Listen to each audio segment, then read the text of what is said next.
Hello, welcome to ITV News Central for the East Midlands. On the programme tonight, high numbers, complaints and frustration. We're at this GP surgery in Leicester to see how they are coping with the winter pressures. Every morning I know that there are patients that need to see me and won't, and that is so stressful. A taxi driver is fined after leaving a couple stranded because of their guide dogs. Would you like to be left on the edge of the pavement by yourself, not knowing whether the next taxi is going to pick you up or the next? You wouldn't like it, so don't do it to other people. The future of one of Nottinghamshire's top schools up in the air after receiving an inadequate rating from Ofsted. Penalty drama as Nottingham Forest book their place in the semi-finals of the Carabao Cup. And across the East Midlands, our weather story remains fairly unsettled, but come Monday, could we be in for some snow? Join me later and I'll let you know.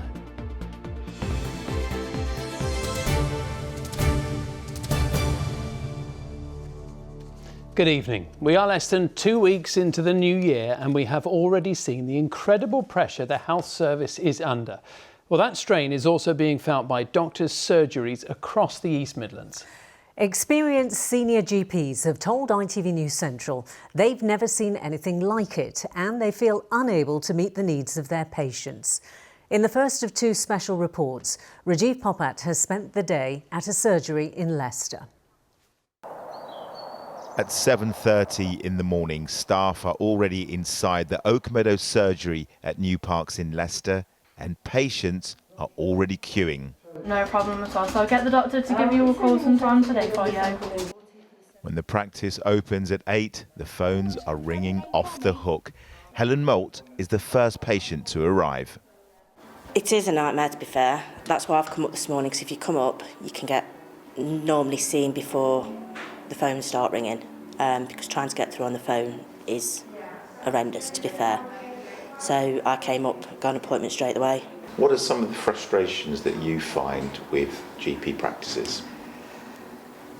Not seeing you face to face now that the COVID's died down, really gone away.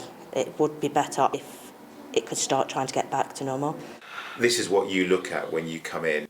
A hectic day for Dr. Rikesh Inamdar. His computer screen shows a busy schedule with back-to-back appointments. There's sort of pink appointments and blue appointments. The blue appointments are sort of telephone appointments, patients requesting telephone appointments, and the pink appointments are face-to-face appointments if patients wish. You can see the lists are already full. There's 4 doctors. There's about 160 patients that we'll probably speak to or see today, and it's sort of 8:50, and we've already sort of filled all the appointments for today. Please confirm the name for me. And it's also non-stop for the receptionists, or healthcare navigators as they're known. We do ask the patients now, it has been going on for the past 2 years I would say, what actually are the symptoms. Some people take it wrongly, but it's just our job. This helps us to elsewhere if we can then refer to somewhere else or help the patient out other than in the building. Because sometimes patients think you're just being nosy, you're being a bit of a dragon, but you're not. Yeah, that's right, to be honest, yes. And because we can then refer elsewhere to other places, it's not probably just a doctor's matter. The health service has seen demand build up that's taking its toll on hospitals and surgeries. Has it getting worse or any better, or is it just the same? According to Dr. Grant Ingrams, a GP of 30 years, this is the worst he's seen it.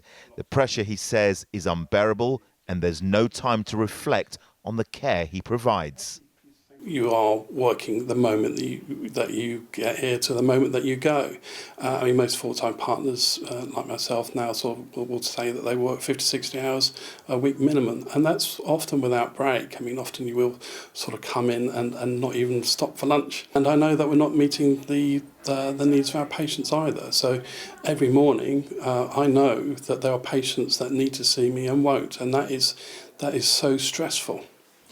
Dr. Inamdar says it's down to a host of reasons, including a huge influx in the number of patients, more infectious diseases, fewer surgeries, and a big issue, he says, is an exodus of GPs. I supervise medical students and training GPs, and I often hear them talking about at the end of their training they want to go somewhere else, another country, where they get paid better, the workload is less, and they're valued a bit more. And it's really sad because we need more doctors. We need, the NHS. It's such a vital service, and if we don't save it, we will lose it.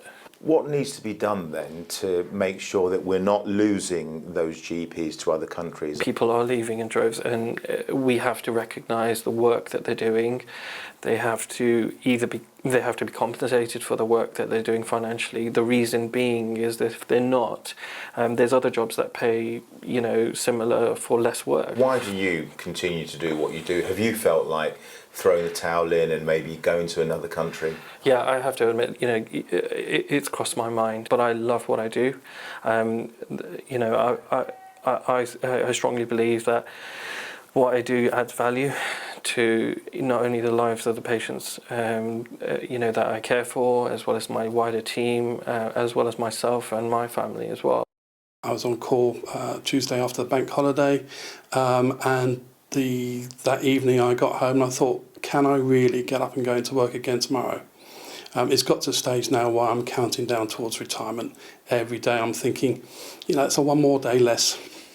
Rajiv Poppert, ITV News, Leicester.